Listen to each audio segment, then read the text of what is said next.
So our guest today is a gentleman by the name of Matt Gardner. He goes by Roar, which is his call sign. And I invited Matt on for a couple of reasons. I think he's got an incredible story, one of perseverance and fighting through adversity and building a successful business despite some very significant health problems and concerns. And so I think he's got an incredible story, which is one reason. The other reason is he has built a business or did build a business around specifically and servicing investor clients and being an investor as a licensed agent as well. And that is something that I have sort of returned to after many years away from that audience. And that has been a huge reason why I have such a pipeline full of opportunity. And so a lot of reasons to have Matt on. He is a fellow EXPer. He's got a great organization there as well. And he also is an author. You can check out the book that he authored, Supersonic Real Estate. I don't have the hard copy. I will readily admit that, but I'm going to find it here. I do have it on Audible. There you go. It's a blue book, Supersonic Real Estate. And the topic that we're going to talk about is unlocking your potential as an investor agent. And I think Matt has probably 25, 30 minutes. And then I figured it would be great to open it up for Q&A and sort of mastermind for the rest of the half hour or so. So Matt, thank you so much for taking the time to spend here with us on a Wednesday morning. Absolutely. Thanks, Josh. Appreciate it, man. Yeah. Appreciate the intro. And let me see here. Let me share my screen. I'll send the request now. Yeah. Sorry about that. Yep. No, you should be good now. And by the way, if you have questions or something wasn't clear, whatever, you can drop them in the comments in the Zoom room. And if you're watching in our Facebook group, Wake Up Real Estate, and you want to join us in the Zoom room, the link to the Zoom room is there, or you can just hang out there. I'll try and monitor those comments as well. Awesome. Yeah. So Josh, again, thanks for the opportunity, man. I always love talking real estate. I love talking jets and investing. So if you guys want to talk any of those topics, I'm all ears and happy to field any Q&A from there. As I was doing a little more research, Josh, on kind of your main pillars, I wanted to focus more on leverage. Just what I'll focus more on here because that's pillars that I like to discuss. But yeah, I'll get into the discussion now. So like Josh said, my name's Roar. That's my call sign as a pilot. If you want to hear how I got that name as a fighter pilot, then you have to buy me a drink sometime at a bar and we can talk about it. There you go. Times. But here's my perspective basically on real estate sales and investing from the perspective of that 30,000 foot fighter pilot. So we'll get quickly into the background just so you have some sort of a basis of who I am as a person.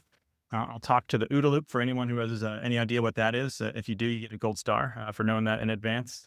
I'll talk through surprises, leverage being the meat of what I want to talk about, and then we'll kind of briefly touch identity. This would be maybe, let me see if I can do this again here. Just share my screen here. This be a fun one. I like starting with this for some lessons. All right, a little pattern interrupt. Yeah, a little pattern interrupt. So whenever one of the major challenges as a fighter pilot is what they call pulling G's. And so pulling G's is basically all of us right now sitting in our desks, we're experiencing one G, right? One force of gravity towards the center of Earth, right? But when you're in a fighter jet, it's kind of like in your roller coaster, you're in those turns. Sometimes on a roller coaster, you're experiencing 2 or 3 G's, meaning you feel heavier. But when you're pulling G's, everything in your body gets heavier. So like if your nugget's normally about 10 pounds, when you pull 2 G's, it's now 20 pounds. Or like in the case of a fighter pilot, when you pull 9 G's, it's now a 90-pound nugget that's on your neck. But it's not just your head. It's not just, your body in general. Think about your individual blood cells become heavier. So your blood cells try to leave your head because they are now heavier and your heart's trying to pump them up. But oftentimes your heart loses that battle. And so this is me training in the centrifuge, which is a thing where you spin in circles. You might have seen it in like the movie, what is that movie? The Martian or whatever, where he spins in circles. And so this is me losing that battle in the centrifuge where I'm losing to the G's basically, and I'm passing out. All right, so that first peak is going to go to 8 Gs. Just make sure you get that good prep before you pull back. Yep. All right, sir, fight's on. Go get him. Right out, freeze. You go every 3 seconds, squeeze the ab and glutes. Short the crisp exchange. You got to stay with it. There you go. Get to see me do the funky chicken there. It was about 8 Gs. I wasn't breathing properly. I wasn't straining properly. And obviously, if that were to happen in the jet, it can become very deadly. Actually, I lost a good friend of mine in 2018 because he did that exact same thing in an aircraft and he crashed.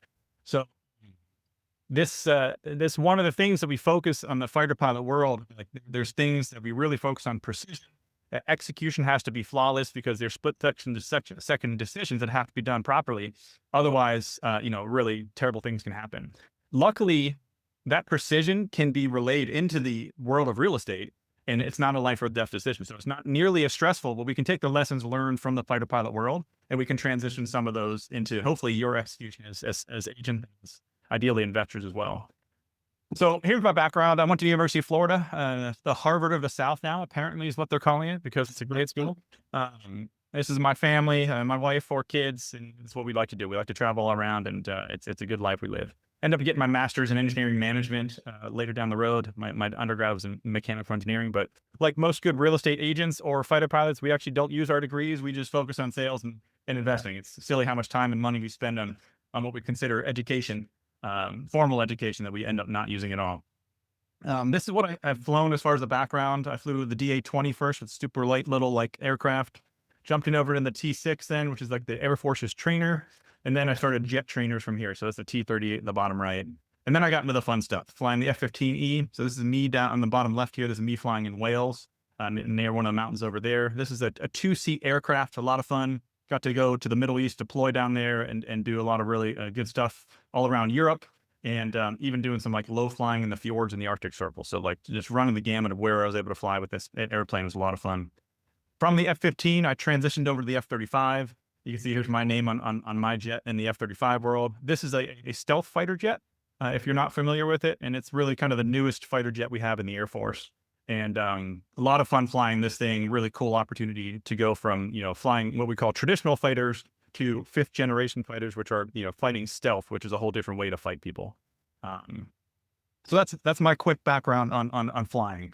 Now, one of the big lessons I took away as a fighter pilot was what we call the OODA loop here. And this was a thought process designed by a guy named John Boyd, who was a really famous fighter pilot. And his whole thought process was simplifying the idea or the process of making decisions and improving upon those decisions. And so it's very high level here. So it's, the OODA loop stands for observe, orient, decide, and act. And so it's just a way of trying to keep yourself moving forward.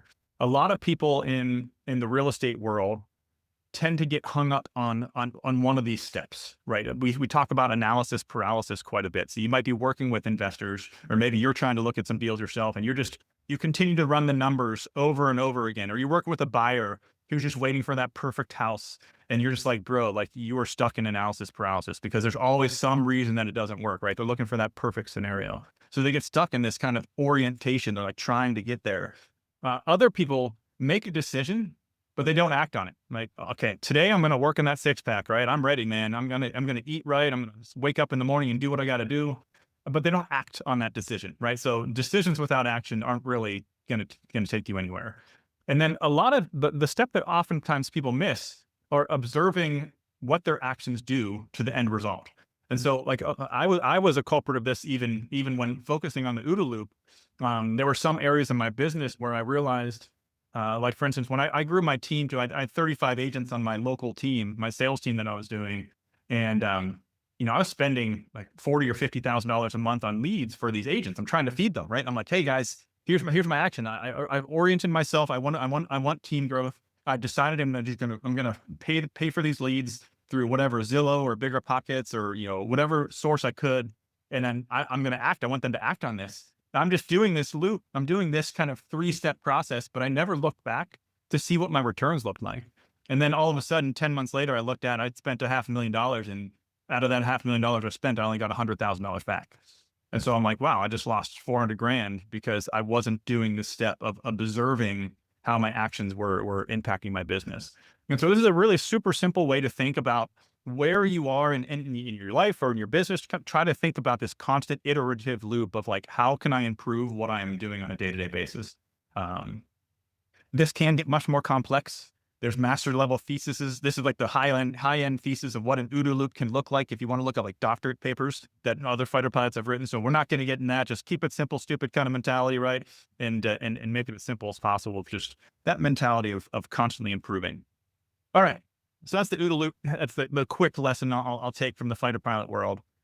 But yeah, flying the fighter jets was a lot of fun, and I did well at it, which was awesome. I was actually the youngest person selected to go fly that stealth fighter jet, the F-35. I was on top of the world. It was awesome. I got accepted to the very first Top Gun program in the F-35 too. The very first class, I was accepted to be there, and like literally, I felt like this guy here. This isn't me in this picture, but I felt like him. You know, I had 4 kids, super healthy and happy. My wife was awesome. My career was on fire as a pilot. And but life has a way of humbling you sometimes when you're at your highest point.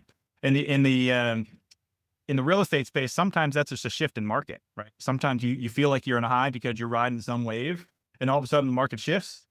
Your metrics aren't where they were before, and all of a sudden you feel like you've just been humbled. And for me, my surprise was cancer, and like Josh was alluding to. I was literally about to be going to this Top Gun class in 2 weeks.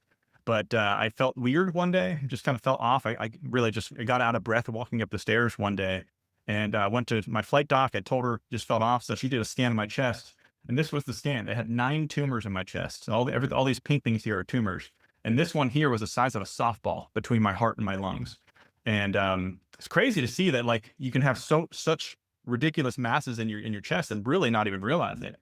But that resulted in basically chemotherapy starting 2 weeks later. I needed to get some heart surgery because of it as well. Happy to talk to the details there because I had what they call a pericardial effusion. And talk about a shift though, right? Because the military is a great career up until you're not healthy. And then all of a sudden they're like, yeah, thank you for your service. You have a good day. I literally got an email one day after all the chemotherapy and stuff was sorted. There's an email saying, hey, thank you for your service. You have 10 days left in the military. Good luck with the rest of your life. And wow, like talk about just your life being taken from you. And so I had to figure out what I was going to do from there. And so I luckily around this time I was really focused on self-improvement and personal development. And one of the books that I had read was Extreme Ownership, which is a fantastic book to really just not let excuses happen in your life and just take control of what you can and let the cards lay where they're going to lay. And so that's what I did. I took extreme ownership of the situation. Even though I was a sick boy with no hair, I was like, I don't care. I'm gonna figure out a way to succeed for my family. I also read another book. RDPD is my acronym for Rich Dad Poor Dad. And if you haven't read that book in the real estate space, I highly recommend it. I'm sure Josh has recommended it before because it's the Purple Bible, some people call it. And it's a fantastic book that really changed my mindset on understanding wealth and understanding what real estate could do. So from there, I shifted, right? For me, it was a tough shift because my identity as a fighter pilot was pretty heavily my number one identity, right? That's who I was. Like people ask me who you are. I wouldn't say I'm a husband. I would say, man, I'm a fighter pilot. Okay, what else do you do? Oh, I'm an officer in the Air Force. I'm an airman. Okay, yeah, I'm a father and husband too. But my priorities were backwards and I didn't realize it. So it kind of took me this life-changing event to realize that, man, like these things can be lost pretty quickly. And I really need to prioritize on what's actually important in life. And so, but in order to prioritize family and myself as a husband, I needed to make sure I could provide for my family. And so that's where that transitioned to real estate. So from there, it was jumping in feet first into real estate. I went from being in a top secret vault, learning Russian and Chinese fighter pilot tactics and how we can, best implement those, to now being in a hospital and doing chemotherapy and learning real estate tactics, for 10, 20 hours a day, just nonstop, immersing myself in the education side of real estate. And after I got out of the hospital, it was then networking and trying to expand my horizons. And that transition for me from the sales side, networking ended up being my main lead generation source. I was a belly to belly networking guy. I started going to a bunch of networking events. I ran my own networking event, and that was my main source of leads. started growing partnerships from there, realizing there are some really important partnerships within the space, and taking action for sure. But what I want to focus on today is the leverage side, because this is one that I really is kind of near and dear to my heart. And so when it comes to leverage and investing specifically, like Josh said, I primarily focus on the investor as my customer and in investing myself. I like to think about what we call the investing triad. And this is going to be any investment you're looking to jump into or your clients are looking to jump into. It really, you just need three things. And again, this is high level to simplify it, but you just need the knowledge, the money, or the time to make that thing a reality.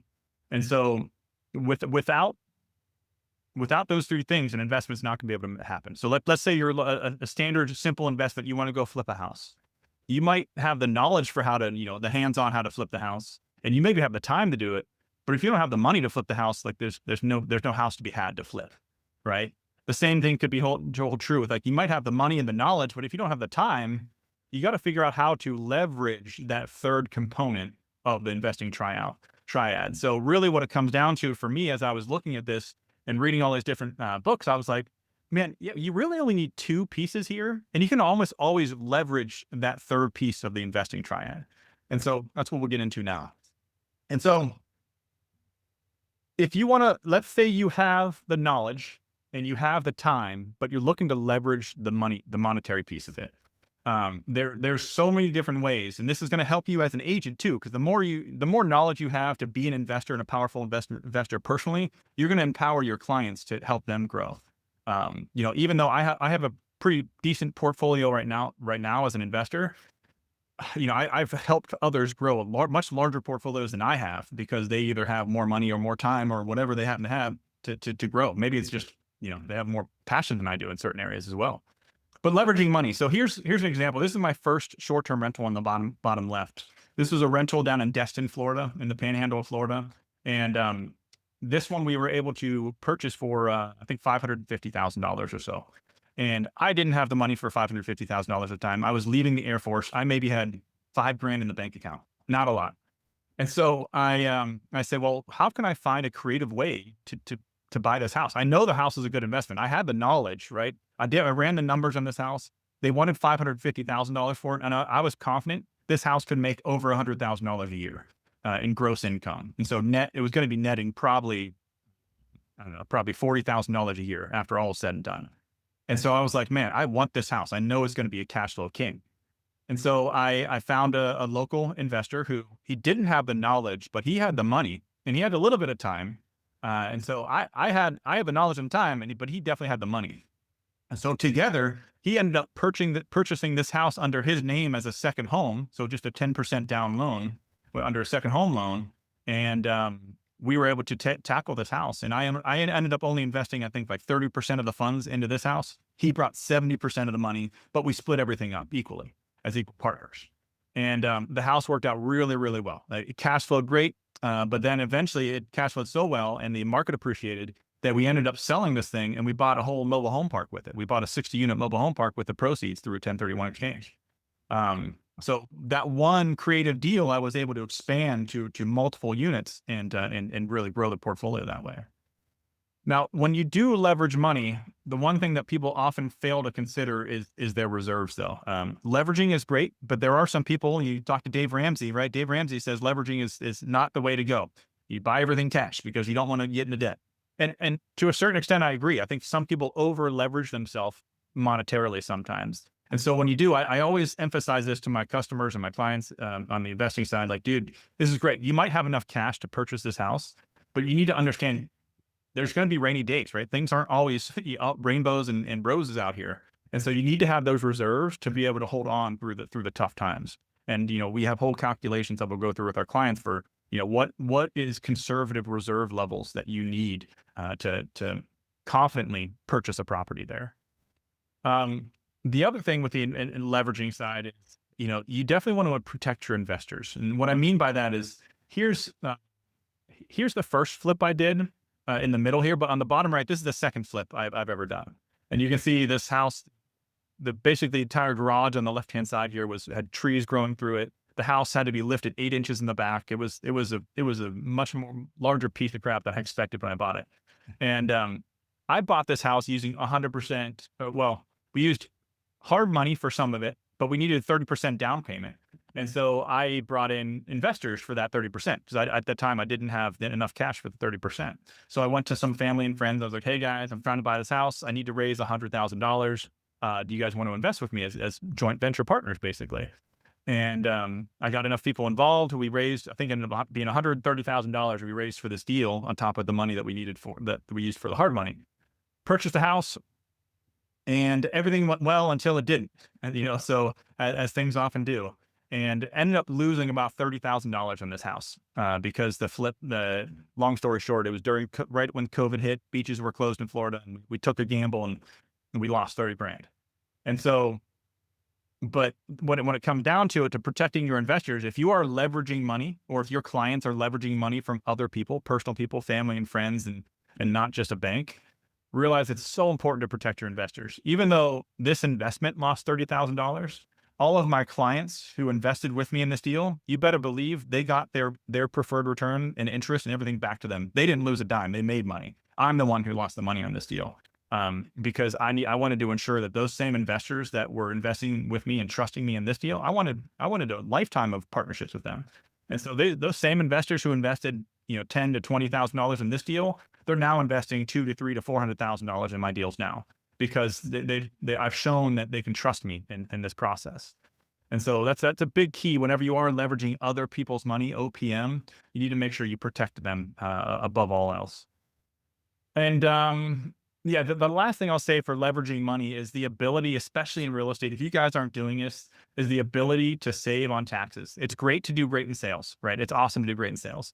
And I'll give you the quick examples. My one good buddy, Kyle Hawk, he's an agent in the same area as me in Destin, Florida. He does great.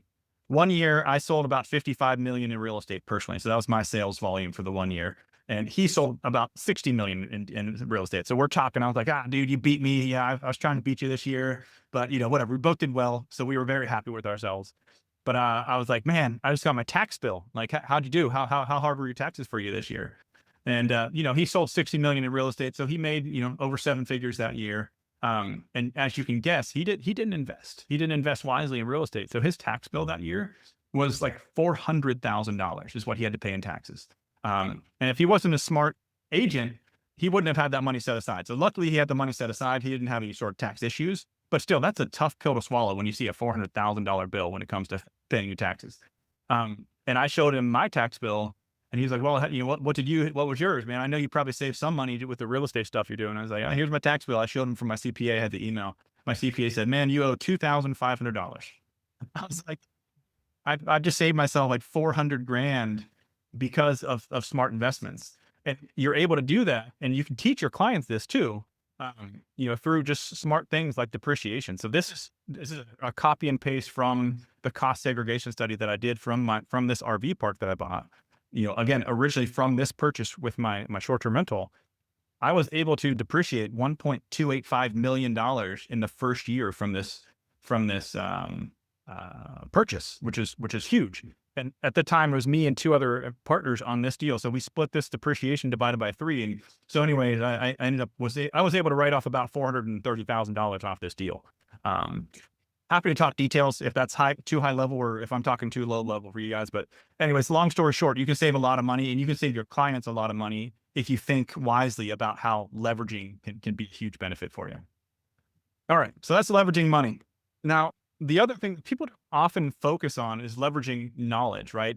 A lot of people, you might think, I have money and I have time, but man, I just don't know how to do something, right? That's why Josh created opportunities like this for you. You're basically leveraging Josh's knowledge and the collective knowledge of the group here to help you grow in your sales and in your investing, ideally. And that's what I did earlier on. I clung on to, like, this is Chris Neri and Lamir. They were always like 6 steps ahead of me in the process where I want to be. They weren't billionaires, but they were making more money, had a larger portfolio than where I was. Their sales were higher than where I was. And so those are the people that I tried to cling on to, that were like, a couple steps ahead of me, that they weren't so far off that they couldn't relate to me anymore, but they were definitely far enough in advance that I could learn a lot from them. They had already had their missteps that I could hopefully avoid by them telling me, oh, well, that pot's hot. Don't touch that pot. Okay, sweet. Good to know.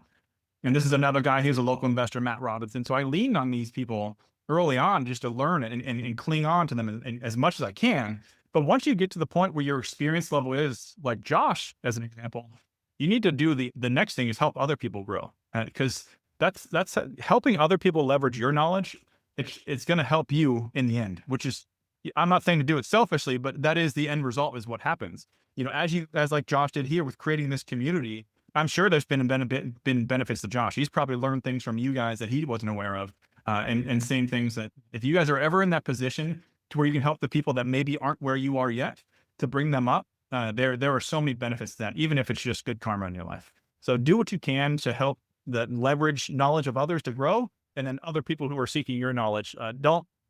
There's really not much new under the sun here, guys. And so if you think you have some sort of secret sales tactic that you're trying to hold close to the chest, that may benefit you in the short term, but I can almost guarantee you the big benefit is going to be sharing that knowledge and helping others grow.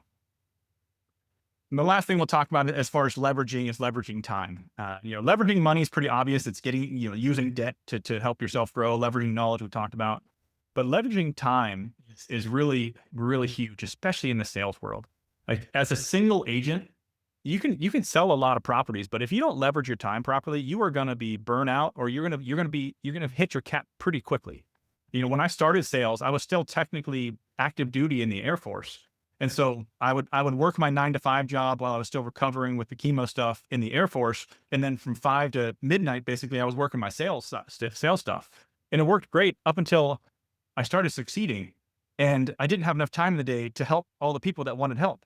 And it's a really terrible realization to look out and have someone call you and say, hey, I'm looking to buy an investment property, or hey, I want to sell my house.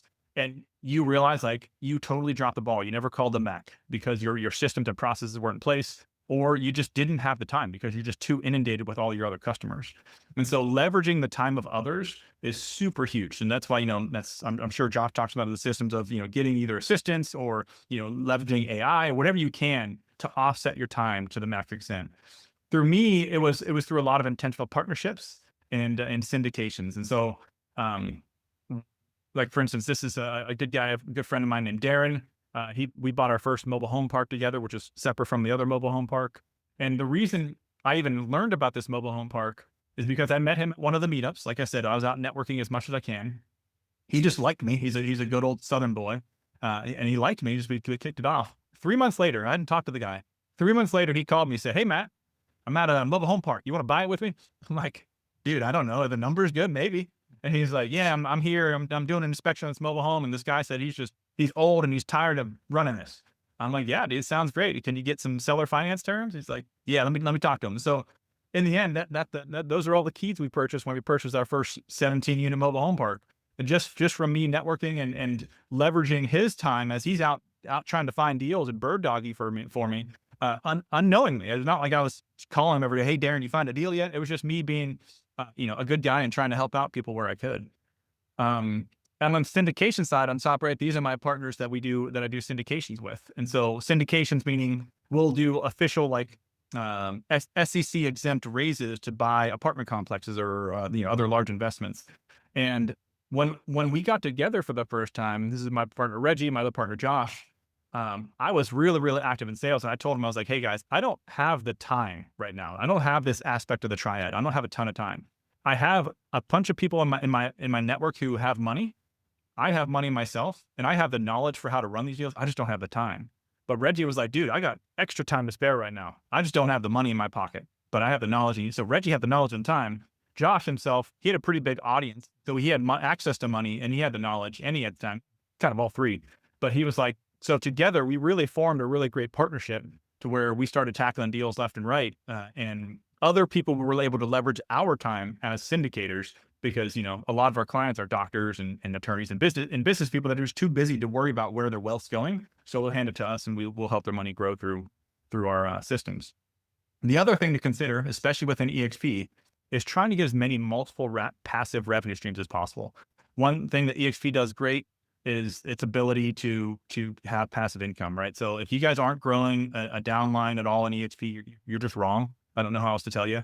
You don't need to be a full-time recruiter, but you do need to at least be a passive recruiter. And I say recruiter in the sense of, bringing on good agents into the company. We all want this company to grow, and there's no reason that you shouldn't be benefiting from the growth of the company. So between that and the stocks with an EXP, obviously it's fantastic. I've been an EXP for 6-7 years now. Sorry, 6-7 if you guys have kids. So yeah, well played. Yeah. Sorry, it came out. Yep. The passive piece of EXP has been huge. And so when you do have those downtimes, you can leverage the passive income from that team, and sometimes it's great. It can be great, it can be down, but it's passive, right? The big thing here is leveraging other people's time. And then as you grow, this was a big lesson learned for me. As my portfolio grew, I realized that early on, I was really focused on ROI, right? A return on investment. I was like, all right, I want to focus on how can I grow my money as quickly as possible? And that's great up until you realize not ROI isn't the main factor. It is a variable to consider, but it's not the main variable. Because right now I can guarantee, Josh, Richard, Tom, Sean, all of us right now, if we wanted to, I can guarantee a 300% return on investment on a deal. If you guys want a deal, do it. Which just sounds great, right? I guarantee we can do it. Let's go to Sam's Club. We'll go buy a case of water. We'll go to the nearest baseball game or football game, and we can sell that water for 3 times what we bought it for. Guaranteed, maybe even 4 times, 400% return on investment. This is great, right? But is that worth your time, right? So as you think about a lot of these deals, focus not just on the return on investment, but also focus on the return on time. How much time is going to be required for you to do this versus the actual return you're going to get? And that's where you personally are going to have to weigh, is this worth it for you or not? So don't be so single focused on just a single metric. Think bigger picture when it comes to your portfolio growth. Early on, take what you can, get the experience where you can. But as your portfolio grows and your time becomes less and less and more premium, definitely you're going to have to balance those things. All right. So who am I now, right? So I lost that identity as a fighter pilot being primary. I am definitely a husband and father first now, but I'm a real estate professional. Now I have about 750 doors that I own with various niches, anything from multifamily syndication, short-term rental, mobile home parks, RV parks, flips, whatever you name it. Probably done it. I just haven't done industrial. It's one thing I haven't done yet. I'm still a pilot, which is great. I like to fly on the side. But really, the big thing here is I'm a lifelong learner. Ideally, everywhere I go, I'm trying to learn something. And if you're not that sponge, I feel like that's when you start to lose out in life. So just think about that. In the real estate space, most of us didn't start out growing up saying, I want to be a real estate agent, right? So most of us had some sort of other background there. But think about what your identity is, and just, I think it's good to reflect on these kind of bigger picture things every once in a while to hopefully be focusing your life where you want to focus it. And that's it. Hopefully I was within the time constraints for you, Josh, but happy to answer any questions. That was perfect. That was so good. So good. If you guys didn't write down and take notes, you missed out. The OODA loop, I thought, there was lots of great things there. Rich Dad, Poor Dad. I haven't talked about that book in a long time. I can vividly, I don't have a great memory, generally speaking. My lifelong friend growing up, my best friend since we were 11, 12 years old, he has this picture perfect memory. He will tell me about things that happened when we were 16 years old in such detail. And I'm like, bro, I'm not saying you're wrong. I can't picture that. And yet I can vividly remember who told me to read that book, because it has had such an impact on it literally changed the way I saw the entire world. It was Art Campbell, who has an incredibly successful commercial real estate company here locally. And it must have been 2003 or 4, probably 2004, at a Christmas party. I can remember it as clear as day, that book. And then the Cash Flow Quadrant, also in that series, Rich Dad, Poor Dad, and Cash Flow Quadrant. If you're not familiar with those, or maybe you haven't read them in a while, just go back and revisit those. Who's got questions for Matt? It could be, anything, right? It could be very specific and tactical on the investing side and the partner side. It could be, what else did you learn in spending $500,000 to get leads for a bunch of agents? Anything and everything. We've got Matt for another 24 minutes or so. So let's see what we can pull out we can extract from Matt here wisdom wise. I'm pretty excited, and I want to connect with you on the mobile home deals, because that is an asset class that I am very interested in. Yeah, there could be some great cash flow for sure. Happy to talk Yeah. wherever you guys want. I'm an open book, guys. Yeah. Feel free to open your line if you have a question. If you want to drop a comment, that's fine as well. Coach Jay said that was my first sales gig. I sold water and soda to golfers from the fence at the local course. Gotta love it. Love the hustle. Love the hustle. Shay says great stuff. Doreen says fantastic. Come on, folks. Who's got some questions here? Isabel asks, what other states do you invest in? Or I guess, do you only invest in Florida, or do you invest elsewhere? Yeah, we're really kind of the Gulf Coast is where most of my investing is. I have apartment complexes in so like Biloxi, Mobile, Montgomery, kind of that area of the South, if you will. And I had one deal in Austin. That's one deal that we lost a lot of money on because we bought it right at the peak. We closed April of 2022, right at the hype of Austin, and then ended up going under. So lost a lot of money on that deal. So I've had two big losers, and I'm happy to talk about the losing side too. I think too many people talk about the wins only and pretend that real estate's only up, up, up. Well, instead of, or rather than getting into the minutia of like the law, what did you learn? Like, what did you take from those that now changes the way you underwrite or do due diligence? Sure. Or even just look at opportunities? Yeah. So that one in Austin that we lost money on, this was a 110 unit deal in Mueller Place in Austin. So it's in like downtown Austin area. And this was an apartment complex, or this was downtown Austin? It had to be apartment complex. Yeah, it was an apartment complex. Yeah. And it we were brought in late into the game on this one. So as a general partner, so the people who were purchasing the property, they had raised $6 million, but they needed a $6.5 million to close on the deal. And they were they tapped out all their investors, and they were running dry. And so they reached out to us. I didn't know them. They were like a friend of a friend of a friend, like third tier connection. They said, "Hey man, we got this deal in Austin. We heard you might be able to raise the last $500,000 for us. Can you help us out?" So I flew out to Austin with my partner. We checked it out. This was right when the Tesla Gigafactory was about to be finished. This is right the massive wave of Californians moving to Austin. So there was a lot of momentum in Austin for sure. And so from a macroeconomic standpoint, it seemed great. Looking at the numbers though, everything was already set, right? Purchase price was set. They were ready to close. They just needed another $500,000.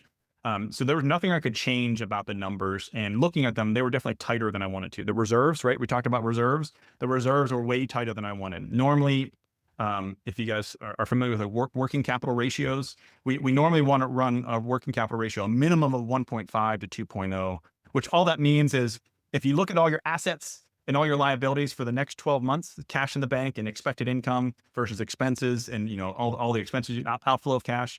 Ideally, I want to have at least basically 6 months of reserves is what 1.5 is, or up to a year of reserves in cash. They had maybe a 2-month reserve. And so I was like, that's tighter than I want to. The other thing, it was a variable rate purchase because they could save 0.5% at closing, which variable rate purchase normally doesn't hurt you until you purchase it at the very worst time like we did. April 2022 is when we closed. And so our interest rate went up 5% in 3 months. And so that was a massive kick in the groin for sure. And then the last thing they did, they underwrote their capex, their planned capital improvements after closing way too tightly. And again, for me, I was like, yeah, the numbers seem accurate, but they didn't really add buffer. Like I'm a big fan of like, there's so many unknowns in real estate investing. You have to plan for these unknowns, and they just didn't plan for enough unknowns. But I have a 3-way partnership with me and my 2 partners, and it was a 2-to-1 vote, and I voted no, they voted yes, so I proceeded because it was, the numbers weren't bad, they just didn't have enough buffer. But then, if the market had continued the way it was, we would have been fine. But just because right at the point we closed, 3 months later, interest rates basically tripled.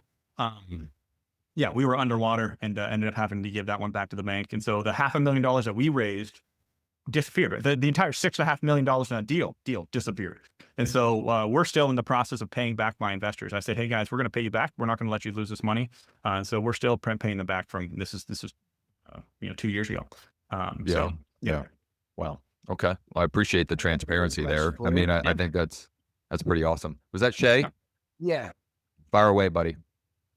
This is gonna sound a little off, but do you have any interest in an imaging clinic in Idaho Springs or you're laughing at me. I love the Don't laugh hustle, at me. Shay. I'm Shay, I always love the working, hustle, buddy. I'm baby. always working. I know, baby. I love it. Or a medical clinic in Utah County, Utah.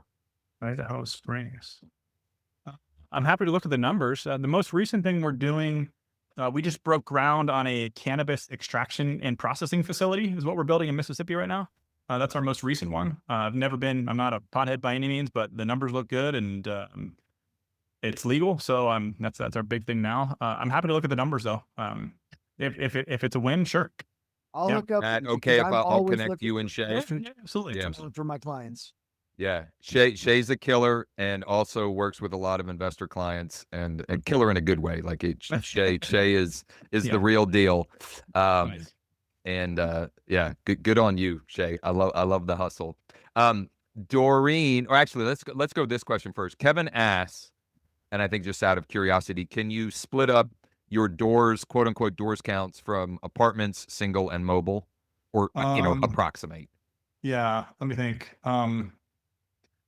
Mobile home, let's like mobile home / RV parks, because the one was a mobile home park that I purchased, then I can slowly been converting it to an RV park because the metrics are much better with RVs versus mobile homes. Interesting. So between mobile homes and RVs, 17 and it's probably about 200 units of those.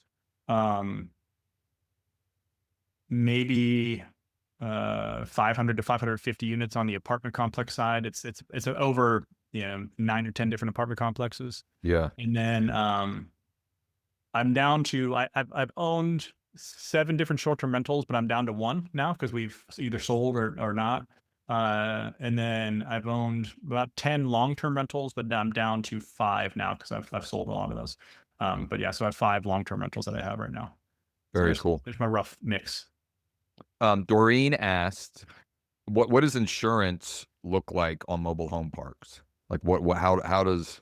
Yeah, so because it's different than the financing and insurance place in the mobile home park world is a bit of a bear.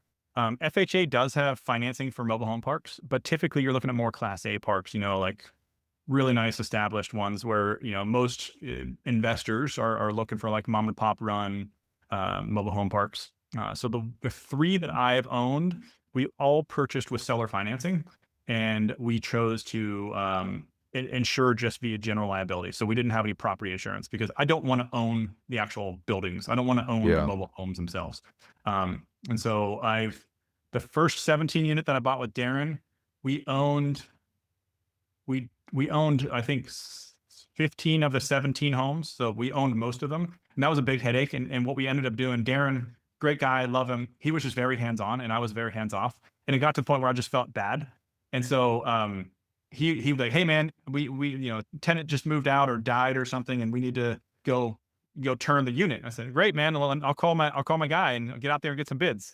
He's like, oh no, I'm already out here. I'm starting to tear it apart. I'm like, well now I feel bad because I'm not over there with you as your partner. You know what I mean? Like I'll call my guy.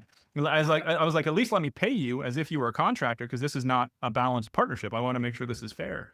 And he tried very hard to be hands off, but he's just not a hands off guy. And so in the end, he ended up just buying me out. I was like, dude, just buy me out. Just buy out my interest, because this is not fair. I honestly felt bad because of how much he was involved and how little I was. And so this somewhat relates to interactions I have with my wife. She just thinks I should be able to fix everything. And I'm like, no, I'm going to call the guy who can fix it in a half an hour and know what to do versus me spending an entire day trying to figure out and just making it worse. Anyway. Yes. But the insurance side of the mobile home park is, so when you're buying seller financing, you're obviously not required, like a bank would require you with insurance. Right. However, for our RV park that we have in Mississippi, that's 104 pads. We have some minor insurance. That was a development. We did ground up development on that one. And so we have like an office and a laundry room and a little bit nicer with a pavilion and stuff. But the insurance isn't bad. It's commercial level insurance, very basic. It's nothing crazy. We don't go too crazy. The biggest worry is like a slip and fall. something like that, which is more general liability, not really property insurance that I care about as much. I have a couple of questions, but folks, if you have other questions, please don't hesitate to chime in. Number one, like you brought up something there in looking at mobile home park opportunities, park owned versus just leased land. I would assume you would prefer just leasing the land. Is that what you've learned? These deals, they'll have them as POH or TOH is what they'll have them listed as. So park owned homes or tenant owned homes. Yeah. Ideally, you have all tenant owned homes where you're not worried about, clogged toilets. But if the deal is good enough, then, maybe you can buy it to where you have plans to have a lease to own program for most of your tenants to where you try to have them eventually buy out the properties. And that can be a pretty big lucrative option, because if you have someone who wants to have ownership, one, you can offer them a lease option. So you say, all right, pay me $2,000 for the option to purchase this thing. I'll give you 3 years to get you credit worthy or whatever you need to do to save up to buy this thing for, I don't know, $50,000 for the home. So right away, you're getting a $2,000 lease option fee up front. And then all of a sudden, when somebody's planning on purchasing the house, they don't become a tenant anymore. They treat themselves like they're the owners. And so now all of a sudden, the property is being maintained even nicer because they're imagining in their mind they're going to be buying it. In worst case scenario, they end up not able to purchase it, and you just do another lease option where you make another option fee up front, and you do that all again. So yeah, there's some hidden gems for sure there. Yeah, Richard, I have one more question, and then if you want to go from your, you have 3 parks currently. Where did you find those deals, and where are you finding? Yeah. So the first deal was through Darren. He just called me. He was a mold inspector. So it was an inspector partner, like not a partnership, but a friend of mine who was an inspector. And all of my friends who are inspectors, I tell them all the time, man, like, hey, dude, if you know someone who's struggling with the property, give me a call first and let me see if we can run the numbers and help them out. The second was on the MLS. Was straight up on the MLS. It was a 60 unit mobile home park, and it was listed by a residential agent who didn't know commercial that well. So I had the opportunity to call her and say, hey, like, you have this listed at 3 million, but it's really only worth 1.8 million. And so I talked her through all the numbers and I educated her for quite some time, took her out to lunch a couple of times and let her know like why her numbers were off. Ended up offering 1.8 million, even though it was listed for 3. And we were able to talk the seller down to 2 million is where we ended up buying for. So $1 million discount off an MLS deal just by the client. And the third one, we had identified land in Mississippi where we wanted to build a park. We found out that it was not going to work based on some zoning and environmental issues. But as part of our due diligence, we called every other park within a 20-mile radius to figure out, what's their occupancy like, what are their amenities, all kind of standard due diligence. And every person we talked to, we said, hey, would you be interested in selling? Because it's a classic question we should be asking as agents. Sure. And luckily, one of the guys is like, oh, no, I wouldn't sell this park, but I got another one that'd sell you. And so I'm like, sweet, sounds good. And so that's how we got the third one. Beautiful. Richard, go ahead. 2 questions for you, Matt. Mm-hmm. Your passive investors in your syndications, would you say they are, if I could generally label a couple of categories of investors, are they the kind of people you might find who are members in a local country club, or are they more family office kind of investors? They are a lot of my clients as an agent. So they really run the gamut. So because I focus on supporting investors as an agent, it's really kind of I like to say it's a self-licking ice cream cone, because I'm able to help these guys grow their own portfolio. But when I have an opportunity, I call those same group of clients that I'm looking to help them. I say, hey guys, I got a new opportunity. So it really runs the gamut. I have, some of it is just family and friends. Other people are, very wealthy. I wouldn't say very wealthy. None of them are billionaires or anything, but wealthy individuals who just don't know what to do with their money, or just trying to do something different with a couple $100,000 here or there. So it really runs the gamut. You'll be very surprised if you guys are starting to look to try to raise money from other people.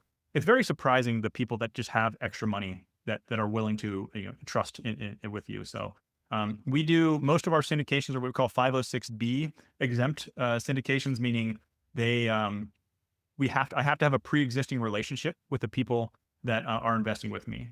And so the benefit, there's 2 main SEC exemptions when you're raising money. But 506B, allows me to have investors in my deals who are not accredited, meaning to like invest in large deals that are like advertised out there. You need to be accredited. I mean, you have to have at least $1 million of net worth outside of your primary residence, or you need making over $250,000 a year annually, or something like that. There's some accredited restrictions.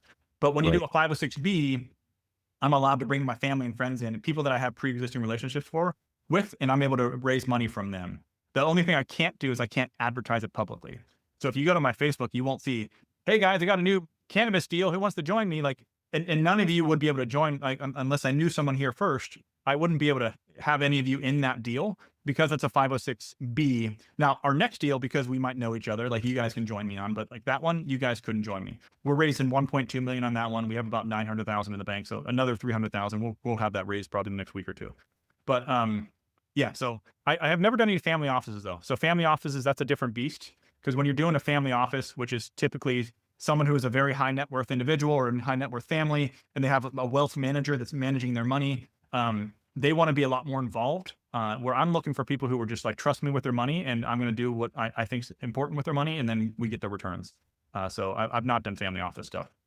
Okay. My second question, what's your local team in your day-to-day brokerage business look like? And your downline, your rev share team, could you share with us some insights how you grew that? Yeah. So so my downline right now, I've about I think 160 agents in my downline. So not huge, but not tiny. I've slowly grown that. Early on, I was really hyper focused on recruiting. Back when, EXP, people were like, what is EXP? This is back in 2018 when like not many people knew about it in my area. I think I was agent number 2 in like my Tri-County area. And so I jumped on and doing meetups and doing what I can to try to like get it out there. And so I had a big surge early on, but then sales took over where the market was so hot. I just focused on sales, which I kind of regret now because I wish I would have focused on more agent attraction, but the sales were great. It was awesome. So I did most of my recruiting through the belly-to-belly networking, where I just met people. I invited people. People saw my success as an agent, and they were just generally attracted to it.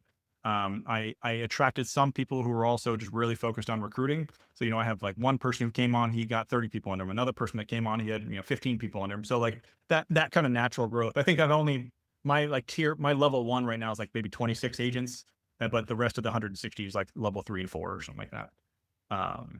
So that was that. What, you had another part to that question though? What was your other part? Your local team. Oh yeah. So I grew a large team, and it grew into something that I realized I didn't want. I just didn't want to be a mini broker.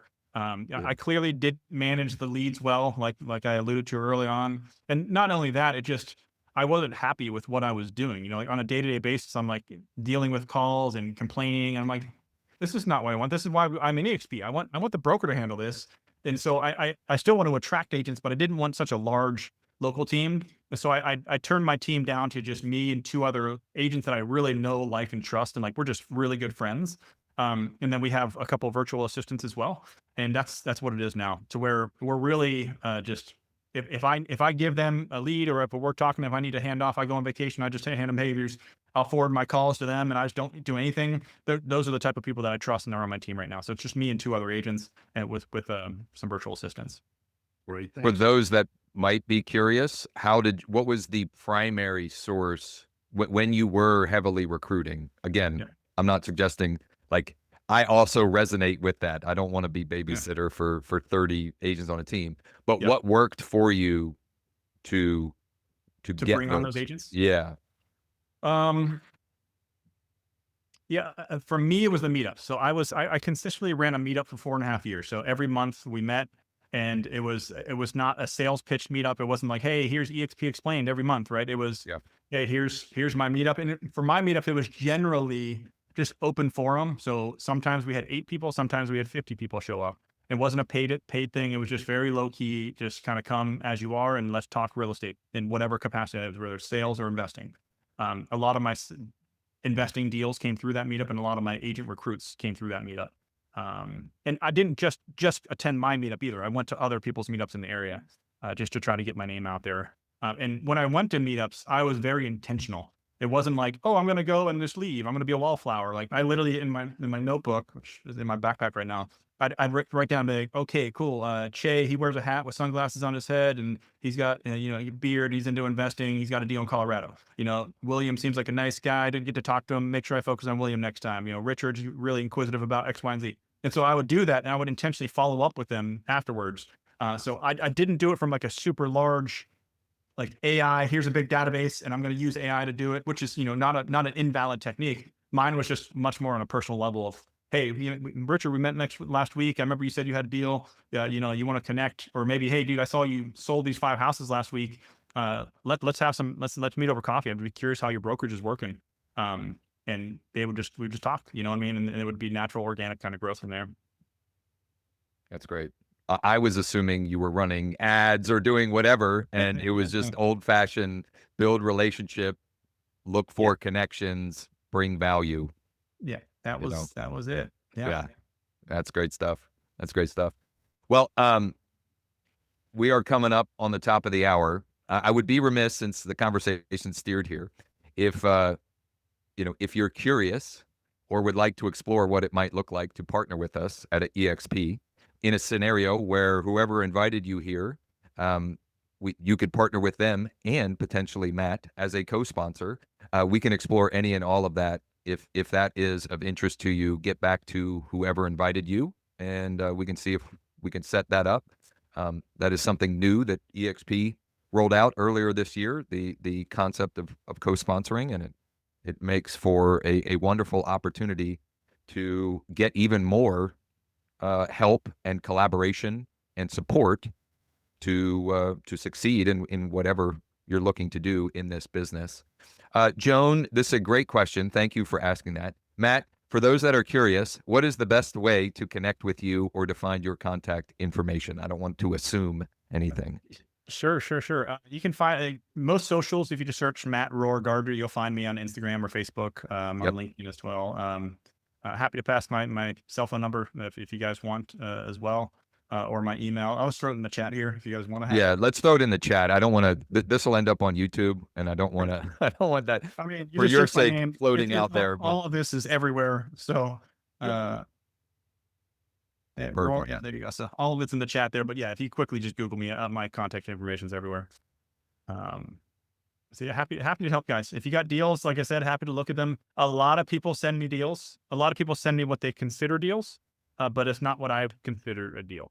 I was actually going to ask, how many deals do you look at on a weekly or monthly basis? That since you brought it up, I am curious. Like, I try to look at least 1 to 2 a day, because when I look at a deal, I mean, like, I'm actually analyzing it, but I probably get, I don't know, 20 in my inbox a day. Yeah. Just a lot of them can be obviously filtered out pretty easily, but some of them that look interesting, I'll jump in and I'll dive in. What are the big, what would be like an immediate pass? Like what are you looking for? You get so much opportunity, you have to have a filtering system to even know like what to spend time on underwriting and doing due diligence. What are some of those filters? I'm not an appreciation investor. I definitely look for cash flow. A lot of people who are like, oh, well, you do this, and flipping to a certain extent is forced appreciation. But if it's a flip, I'll look into it. Flips. And generally a big deal breaker would be like, I don't have boots in the ground. I don't have a partner in that area. And so if you're in that area and you want to partner, like, sure, like that would be an exception to that. But some people who like live in Ohio, I'm in Florida, and they're like, dude, I found this awesome opportunity in Montana. I'm like, cool, man. Who's going to run? Like, Right. Yeah. That's kind of a deal breaker for me. But primarily it's cash flow is what I look at. And then the ease of acquisition. So if there's seller financing terms that we can get into, or some sort of assumption, so like some known underlying debt position, that helps a lot.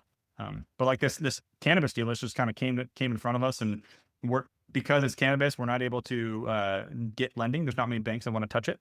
And so we're just raising the money outright, and it's going to be a pure cash play. So Dave Ramsey would be proud, minus the weed aspect. He probably wouldn't be proud of that. I mean, you never know. I mean, he's also a capitalist, you know. I mean, it's medical cannabis. It's not like I'm out here, selling pot to kids. It's right. Medicinal cannabis. So we'll see. I'm excited for that one. We're laying concrete this morning. So cash flow and ease of entry are like the two. Yeah, those are the two things primary ones. Yeah, for sure. Beautiful.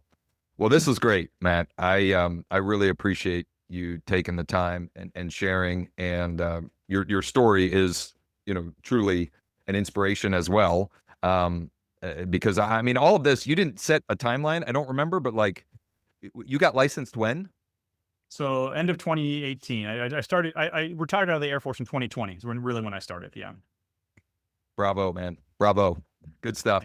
Appreciate the time. Folks, if you're curious and want to explore what that might look like, to partner with us, get back to whoever invited you, and we can explore that, explain how co-sponsoring works, any and all of that. If you've got deals, you could run it through those two filters first, but then Matt's contact info is in the chat as well. And again, can't thank you enough, Matt, for spending the time. My pleasure. Thanks, guys. You guys have a great day. Thanks all. Make it a great rest of the week.